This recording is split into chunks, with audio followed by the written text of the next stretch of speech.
Hello, and welcome to today's episode. I'm Adam, and as we're counting down the final moments of 2024, we know this time of year can feel a bit different for many of you, especially if you're celebrating the new year far from home, whether you're an expat, a digital nomad, or just traveling during the holidays. That's right, Adam.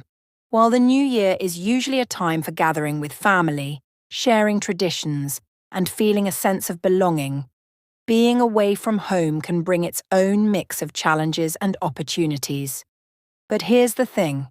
It doesn't have to feel lonely or incomplete.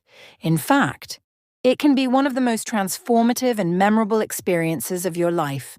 Absolutely, Sophia. This episode is all about embracing the beauty of celebrating the new year away from home.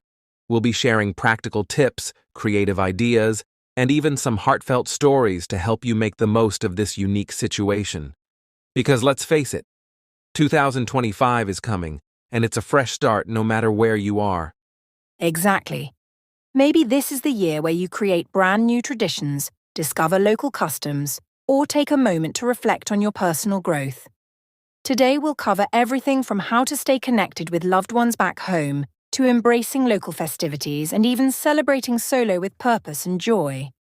So whether you're tuning in from a bustling city, a quiet village, or even a remote island, get ready for an episode that will inspire you to make this New Year's celebration truly your own. Let's dive in and start creating a celebration that reflects who you are and where you are right now. Trust us, this could be the beginning of something amazing. Stay with us. It's time to turn this new year into a moment you'll never forget.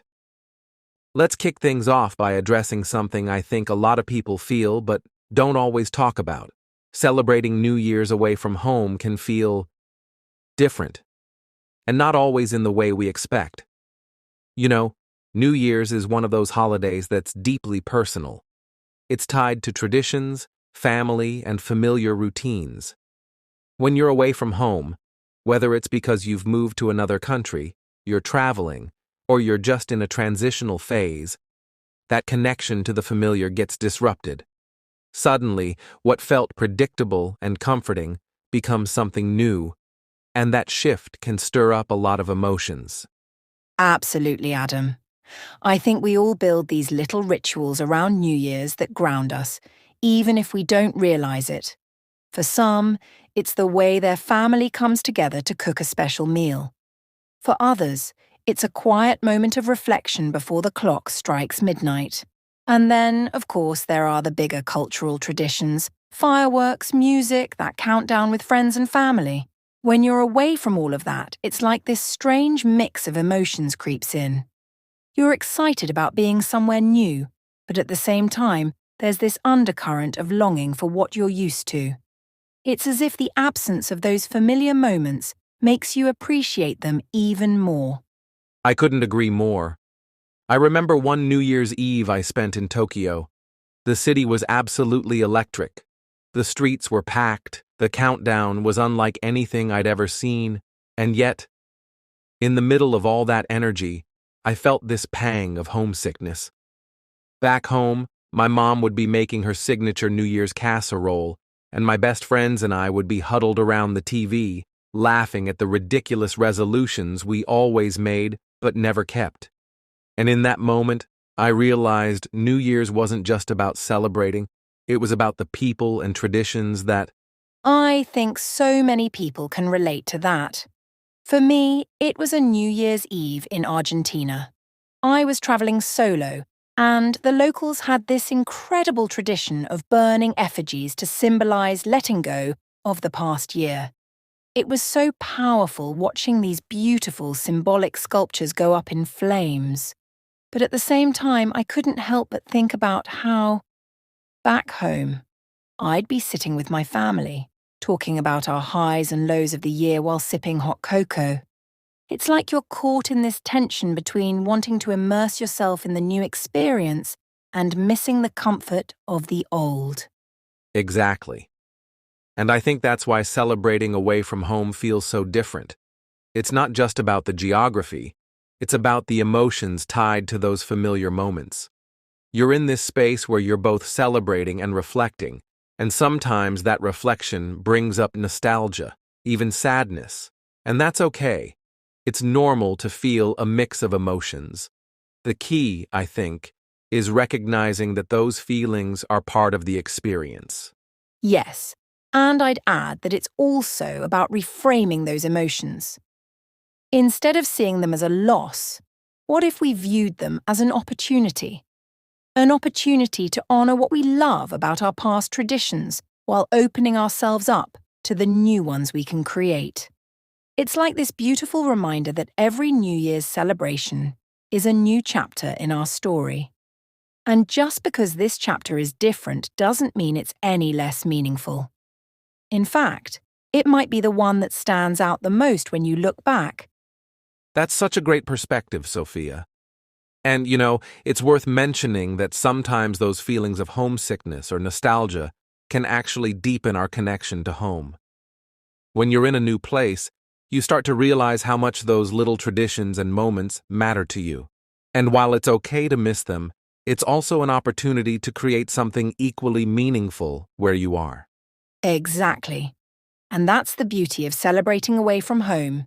You get to carry those traditions with you, but you also get to create something that reflects where you are and who you're becoming. Maybe it's trying a new local tradition, or maybe it's starting a small ritual just for yourself. Either way, it's about being present and making the most of the moment you're in. Well said. And for anyone listening who's feeling a little torn about celebrating away from home this year, just remember, this experience, as different as it may feel, is shaping you in ways you might not even realize yet. And who knows, it could end up being one of the most meaningful New Year's you've ever had. Absolutely. And in this episode, we're here to help you make it just that. In the next segment, we'll dive into how to embrace local traditions and make them part of your celebration. Because sometimes, the best way to honor where you've come from is to fully experience where you are. So, stick with us. Whether you're on a beach, in a bustling city, or curled up in a quiet cabin, we've got ideas to help you turn this New Year's into something unforgettable. All right, everyone. Let's talk about one of the most exciting things you can do when celebrating New Year's away from home: embracing local traditions. Now, let me ask you this. Have you ever wondered what New Year's celebrations look like in other parts of the world? Maybe you've seen some pictures or heard stories, but have you ever imagined yourself being part of them? Sophia, why do you think it's so fascinating to join in on local traditions? That's such a great question, Adam. Here's the thing. Local traditions are like a window into the heart of a culture. They show you what people value, what they celebrate, and even how they hope for the future. When you embrace these traditions, you're not just observing, you're becoming part of the story. And let me tell you, that can be a magical experience. Absolutely, Sophia. Let me share a quick story to give everyone an idea. A few years ago, I spent New Year's Eve in Spain. Now, in Spain, there's this fun tradition called Las 12 uvas de la suerte, the 12 grapes of luck. Here's how it works. When the clock strikes midnight, you eat one grape with each chime of the clock, 12 grapes in total. Each grape represents 1 month of the coming year, and the idea is that it brings you good luck if you can finish them all on time. Sounds simple, right? Well, it's harder than you think.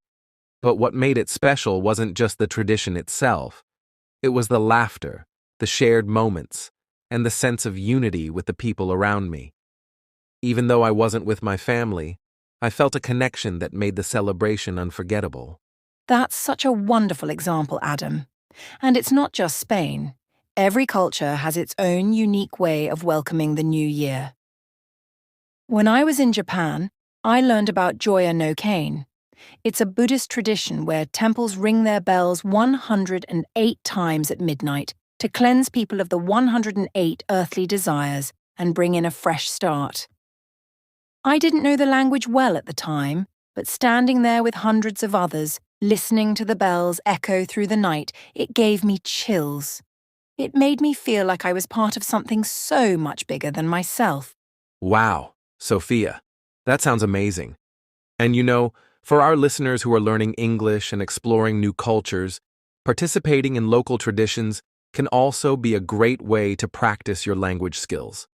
Think about it. You're surrounded by people who are excited and welcoming. You can ask questions, join conversations, and learn new words in context. It's like turning a celebration into a learning experience. Exactly. And it doesn't have to be perfect. People will appreciate your effort, and those little interactions, like asking someone to explain a tradition or sharing your thoughts, can make the experience even more meaningful. Plus, you'll create memories that will stay with you forever. Imagine telling your friends back home about the unique traditions you took part in. It's such a great way to learn and grow. Speaking of learning, here's another tip for embracing local traditions. Do a little research before you go. For example, if you're in Scotland, they celebrate Hogmanay, which is their version of New Year's. One tradition is called first footing, where the first person to enter your home after midnight brings good luck for the year. And here's a fun twist. They often bring gifts like coal, shortbread, or whiskey. If you know about these customs in advance, you can join in with confidence and maybe even surprise the locals with your knowledge. That's so true, Adam. And if you're in Mexico, there's a tradition of burning an effigy called El Viejo, which represents the old year. People write down things they want to let go of and burn them as a symbolic way to start fresh. It's such a powerful tradition that anyone can connect with, no matter where they're from. Participating in something like that can make you feel grounded, even if you're far from home. And for those of you who might feel nervous about stepping into an unfamiliar tradition, don't worry. The key is to approach it with an open mind and a positive attitude. Most people will be thrilled to share their traditions with you. They'll guide you, laugh with you, and make you feel like part of the celebration. And trust me, it's those moments of connection that make celebrating abroad so special. Exactly, Adam. And for our listeners, I'd say this. When you embrace local traditions, you're not just celebrating New Year's, you're celebrating the spirit of humanity. You're discovering new ways to hope, dream, and connect with others. And who knows? You might even find a tradition that you want to bring back and make part of your own New Year's celebrations for years to come. That's such a beautiful thought, Sophia. So, to everyone listening, if you find yourself celebrating New Year's in a new place this year, take the leap, join in, ask questions, and embrace the moment. Because these experiences are more than just memories, they're lessons and stories that you'll carry with you forever. All right, let's dive into something that's often on everyone's mind when celebrating New Year's away from home: staying connected with your loved ones. Sophia, I think we can all agree that one of the hardest parts of being away during the holidays is that feeling of distance. But in today's world, staying connected has become so much easier. What do you think? Absolutely, Adam. Being far from home during New Year's can feel a bit lonely at times, especially when you think about all the traditions and loved ones you're missing. But, like you said, technology has made it possible to bridge that gap in ways we couldn't have imagined just a decade ago. Video calls, social media, and instant messaging allow us to stay involved, even if we're miles apart. And it's not just about saying "Come a Happy New Year," it's about sharing moments that make you feel like you're still part of the celebration. Exactly. I remember one New Year's Eve when I was traveling for work. I couldn't be with my family, but we scheduled a video call at midnight their time. I had my own little party set up, some snacks, a drink, and a festive hat. And when the clock struck 12 for them, it was as if I was right there with them. It wasn't the same as being in the room, but it felt so good to hear their voices, see their smiles, and share that moment. That's such a great example, Adam. And I think it's important to plan these moments ahead of time. For our listeners, if you're in a different time zone, think about when you can connect with your family. Maybe it's their midnight or yours, or maybe you create your own special time to celebrate together virtually. The key is to make it intentional so everyone looks forward to it. Great point, Sophia. Another thing I've learned is that you can get creative with how you connect. For example, one year, I sent my family a little care package ahead of time. It included party hats, confetti, and a few handwritten notes. On the call, we all wore the hats and opened the notes together. It was a small gesture, but it made the distance feel a little smaller. I love that idea, Adam. And for anyone listening who might not have the ability to send a physical package, you can still create shared experiences. Maybe you and your family watch the same movie or listen to the same playlist leading up to midnight. Or you could even share recipes and cook a similar meal. So it feels like you're sharing a table, even if it's virtually. Yes, shared activities can make a big difference. Another tip is to embrace traditions from home wherever you are. For instance, if your family has a specific New Year's tradition, like singing a certain song or making a toast, you can still do that over a call. It's a way to bring a little piece of home to wherever you're celebrating. That's such a great way to stay connected, Adam. And it's also worth remembering that communication doesn't have to be just on New Year's Eve. Sometimes the days leading up to the celebration can be just as meaningful. You can share your plans, talk about your resolutions, or even reminisce about past New Year's celebrations. These little conversations can make you feel close, even if you're far apart. Absolutely. And let's not forget about sharing the experience from your end too. If you're in a new place, take pictures or videos of how people celebrate New Year's there and send them to your family. It's a great way to include them in your journey and maybe even inspire them to learn about different cultures. Yes, sharing those moments can turn your separation into an opportunity for connection. And for those who might be worried about feeling too far away, remember this. It's not about the distance, it's about the effort you make to stay connected. A simple phone call, a heartfelt message, or even a shared laugh over a funny memory can mean the world to someone back home. Couldn't have said it better, Sophia. So for everyone listening, don't let distance stop you from celebrating with your loved ones. Whether it's a quick call or a full-blown virtual party, there are so many ways to stay connected and share the joy of New Year's, no matter where you are. Now that we've talked about staying connected with loved ones back home, let's dive into something equally exciting and empowering, making new traditions. Sophia, I think this is one of the best parts about celebrating New Year's away from home, don't you? Absolutely, Adam. You know, there's something so special about stepping into a new environment and realizing that you have the freedom to create your own rituals. It's like opening a blank book and writing the first chapter. For anyone celebrating New Year's away from home, this is your chance to mix the familiar with the new, to explore, and to make the day uniquely yours. Exactly, Sophia. And I think new traditions can be incredibly personal. For example, I remember one New Year's Eve when I was in Thailand. I didn't know anyone there, so I decided to create my own little tradition. I wrote down all my highlights and challenges from the past year on small pieces of paper and released them into a lantern. Watching it float away into the night sky was not just beautiful, but also deeply symbolic. It felt like I was letting go of the old and welcoming the new. That's something I've continued to do every year, no matter where I am. I love that, Adam. It's such a meaningful way to connect with the moment and set intentions for the future. For me, it was in Italy where I created a tradition I still follow. I was staying in a small village, and I decided to cook myself a feast inspired by the local cuisine. Homemade pasta, fresh bread, and even a tiramisu for dessert. I paired it with a glass of wine and spent the evening journaling about my dreams for the new year. Now, even when I'm back home, I make it a point to cook something special on New Year's Eve to honor that moment. That's beautiful, Sophia.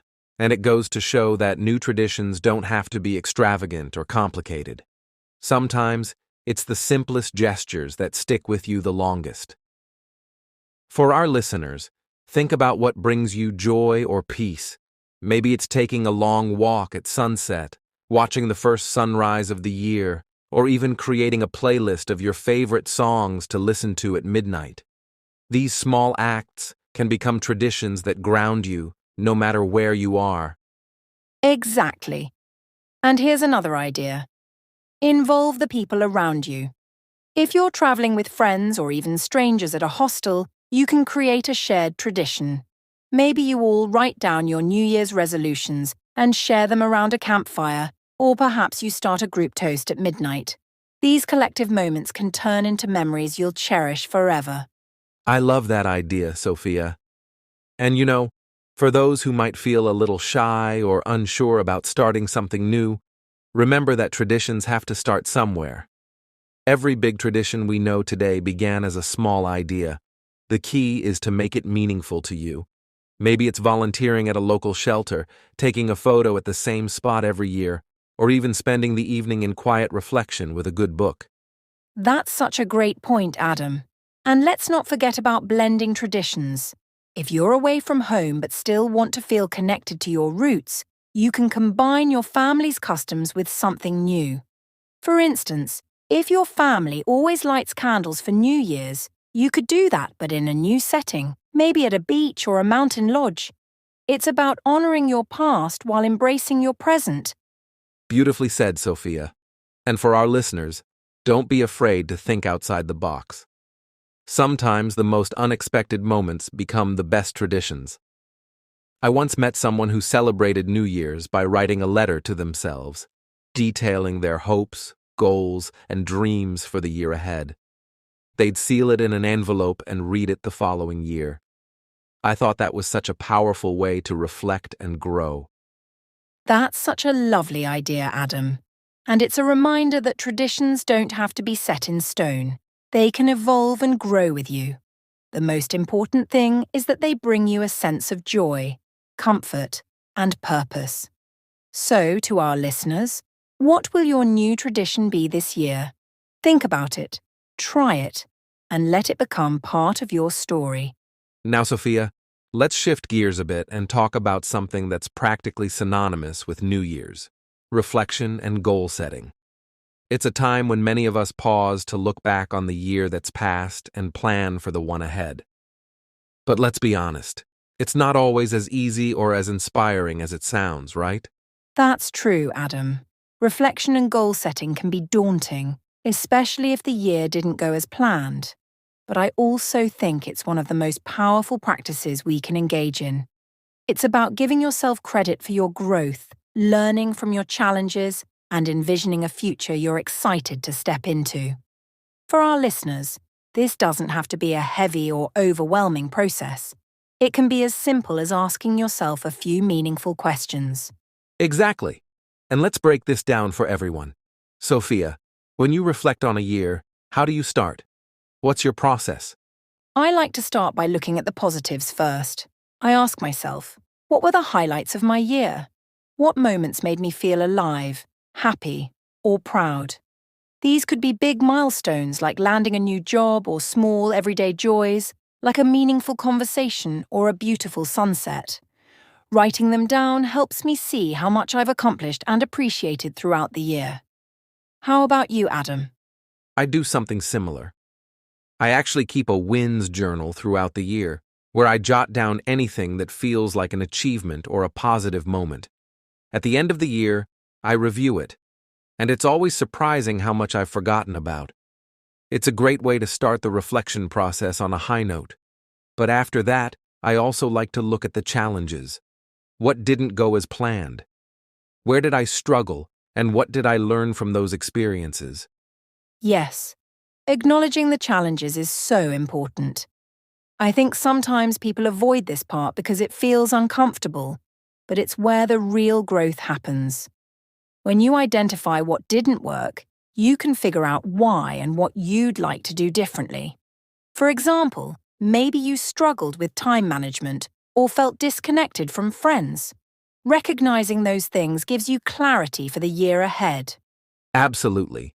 And once you've reflected on the past, the next step is setting goals for the future.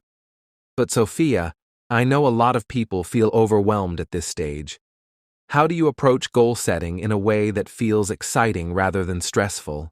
For me, it's all about clarity and breaking things down into manageable pieces. I like to use the SMART framework, making sure my goals are specific, measurable, achievable, relevant, and time-bound. So instead of saying, I want to get healthier, I'll set a goal like, I'll exercise for 30 minutes, 3 times a week. It's clear, actionable, and easy to track. That's a great approach, Sophia. I also like to categorize my goals into different areas of my life: career, personal growth, health, relationships, and so on. It helps me see the bigger picture and ensures I'm not neglecting any part of my life. And I always make sure to include at least one goal that's just for fun, like learning a new hobby or planning a dream trip. I love that. And speaking of fun, I think it's important to make the process of goal setting enjoyable. Maybe you light a candle, pour yourself a cup of tea, and make it a cozy moment. Or, if you're with friends, you can turn it into a vision board party where everyone shares their goals and supports each other. The key is to approach it with curiosity and excitement rather than pressure. Absolutely. And for those listening, remember that goals don't have to be set in stone.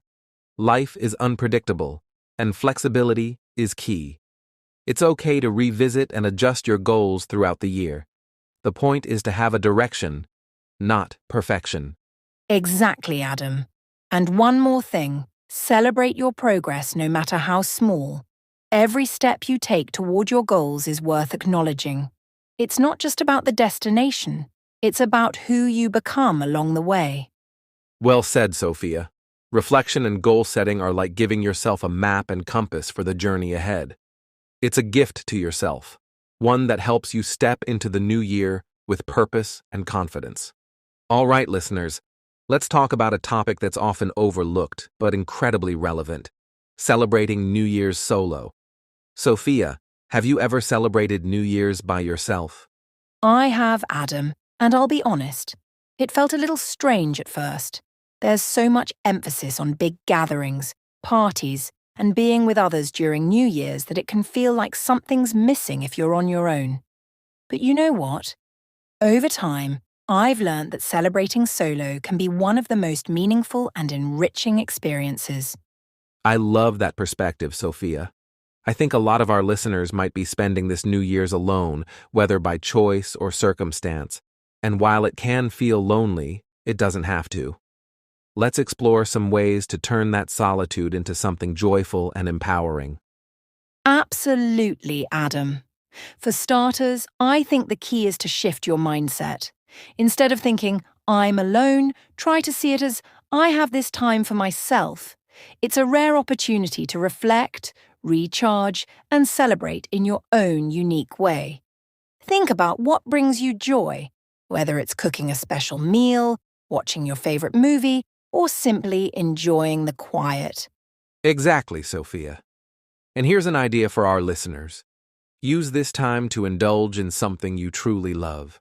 For me, that might mean diving into a good book or playing some music. One year, I spent New Year's Eve alone at a cabin in the woods. I lit a fire, made some hot chocolate, and just wrote down my thoughts and dreams for the year ahead. It was simple, but it felt magical. That sounds amazing, Adam. And I think creating a ritual can make the evening feel special.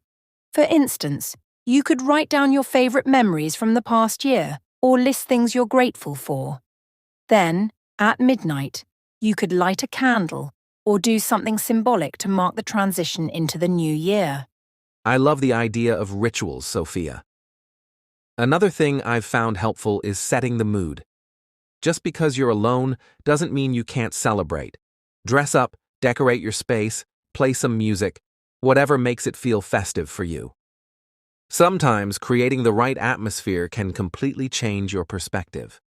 That's so true. And let's not forget self-care. Celebrating solo is the perfect time to pamper yourself. Take a relaxing bath, enjoy your favorite dessert, or do something that makes you feel good. It's about treating yourself like the VIP of the evening, because you are. Exactly, Sophia. And for those who still want a sense of connection, there are ways to feel part of something bigger, even while solo. You could join an online event, watch live New Year's celebrations from around the world, or even send messages to friends and family to let them know you're thinking of them. Yes, Adam. And let's not underestimate the power of gratitude and reflection. When you're celebrating solo, you have the space to really dive deep into your thoughts and feelings. Take the time to appreciate how far you've come and think about what you want for the future. It's a moment to reconnect with yourself. That's such an important point, Sophia. And for anyone who's feeling a bit down about being alone, remember this. Solitude doesn't mean isolation. It's a chance to embrace your own company, to celebrate yourself, and to start the new year feeling grounded and whole. Beautifully said, Adam. So to our listeners celebrating solo this year, make it your own. Find joy in the little things, cherish the quiet, and know that this time is a gift. Because at the end of the day, New Year's isn't about where you are or who you're with. It's about how you feel and the energy you carry into the year ahead. As we move through our journey of celebrating New Year's away from home, let's talk about something that can truly transform how we feel during the holiday season, the gift of giving back. Sophia, have you ever incorporated acts of giving or service into your New Year's celebrations? I have, Adam, and it's honestly one of the most fulfilling things I've ever done. There's something about focusing on others, on their needs, their happiness, that shifts your perspective. It takes the emphasis off what you might feel is missing and places it on what you can give. And the amazing part is that it doesn't just help others, it uplifts you too. That's so true, Sophia. I think sometimes when we're away from home, we can feel a bit disconnected, like something's missing. But giving back creates connection in the most meaningful way. It's about being part of a community, even if it's not the one you're used to. What are some ways you've found to give back during the holidays? One year, I volunteered at a local shelter on New Year's Eve, helping serve dinner and spending time with the guests. It was humbling and heartwarming. Another time, I worked with an organisation to deliver care packages to people in need. Those experiences reminded me how much a small act of kindness can mean to someone. What about you, Adam? Those are wonderful examples, Sophia. For me, it's often about using whatever skills or resources I have. One year, I helped teach English at a local community center. It was small, but it made a difference. Another time, I made it a point to donate to causes I care about, like supporting children's education or environmental initiatives. It felt good to know I was contributing to something larger than myself. I love that, Adam. And giving back doesn't always have to involve formal volunteering or big gestures. It can be as simple as reaching out to someone who might be lonely, writing a heartfelt letter to a friend or family member, or even just being kind to a stranger. These small acts can create ripples of positivity. Absolutely. For our listeners, if you're wondering where to start, think about your own passions and interests. Do you love animals? Maybe spend some time at a local shelter? Are you a great cook? Consider preparing a meal for someone in need. The point is to give in a way that feels authentic to you. That's such a great tip, Adam. And another thing to remember is that giving back doesn't have to be limited to the holidays. New Year's can be a time to set an intention to make giving a regular part of your life, whether that's through volunteering, mentoring, or simply being more mindful of the people around you. Exactly. And it's also worth mentioning that giving doesn't have to be material. Sharing your time, your knowledge, or even just your presence can be the most valuable gift of all. Especially for people who might be feeling isolated or overlooked, those small moments of connection can mean everything. So true, Adam. And for those who might feel like they don't have much to give, remember this: your kindness, your attention, and your empathy are incredibly powerful. You don't need to have a lot to make a big difference. Even the smallest gesture can change someone's day or their life. Beautifully said, Sophia. And let's not forget that giving back can also be a way to honor the traditions or values of home, even when you're far away. If giving is part of your family's holiday traditions, carrying that forward can help you feel connected to them in spirit. Exactly, Adam. Giving back not only helps others, it fills your own heart too. It's a way of finding meaning and purpose, especially when you're far from home. So to our listeners, we challenge you. This New Year's, find one way to give back. Big or small, it all makes a difference. All right, Sophia, let's dive into the fun stuff. Celebrating New Year's away from home might feel different, but that doesn't mean it can't be festive. Whether you're in a hotel room, a rented apartment, or even just settling into a new place, there are so many ways to create a festive vibe. What do you think, Sophia? Absolutely, Adam. Making it festive is all about creativity and using what you have. One of my favourite things to do is start with the ambience. Lighting can change everything. String lights, candles, or even just dimmed lighting can instantly make a space feel cozier and more celebratory. What about you? What's your go-to? For me, it's music. The right playlist can set the tone for the entire evening. I love creating a mix of upbeat songs to keep the energy high and slower tracks for moments of reflection. And if you're celebrating solo, don't be afraid to have a little dance party in your living room. It's such a mood booster. Music is a game changer. And let's not forget about decorations. You don't need anything fancy. You can get creative with what's around you. For example, I once used colourful scarves and fairy lights to decorate a small space. It looked amazing and felt so festive. Even something as simple as a homemade banner or a few balloons can make a big difference. Exactly, Sophia. And if you're traveling, why not incorporate elements from the local culture? You could decorate with items from local markets or try traditional foods from the area. It's a great way to embrace where you are while still making it feel special. Yes! Food is such an important part of any celebration. If you're away from home, cooking or ordering a special meal can make the evening memorable. And if you're with a group of fellow travellers or expats, a potluck with everyone bringing something from their culture can be a fun and festive way to celebrate together. That's such a great idea. And here's another tip. Create a countdown tradition. Whether it's writing down resolutions, watching a favorite New Year's movie, or even having a mini photo shoot to capture the moment, these little rituals make the evening feel unique and exciting. Absolutely, Adam. And don't forget about interactive activities. If you're with friends or meeting new people, games like trivia, charades, or even a themed quiz about the past year can bring everyone together. And for solo celebrators, journaling or vision boarding can be a wonderful way to set the mood for the new year. Great point, Sophia. And let's not underestimate the power of virtual connection. If you're far from loved ones, organize a video call to toast together at midnight. You can even coordinate time zones for multiple celebrations. It's a fun way to feel close despite the distance.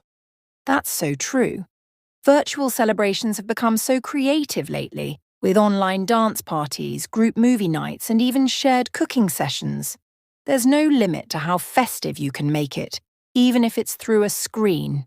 One more idea I'd suggest. Make it personal. Write a gratitude list, create a scrapbook of the year's highlights, or even just take some time to pamper yourself.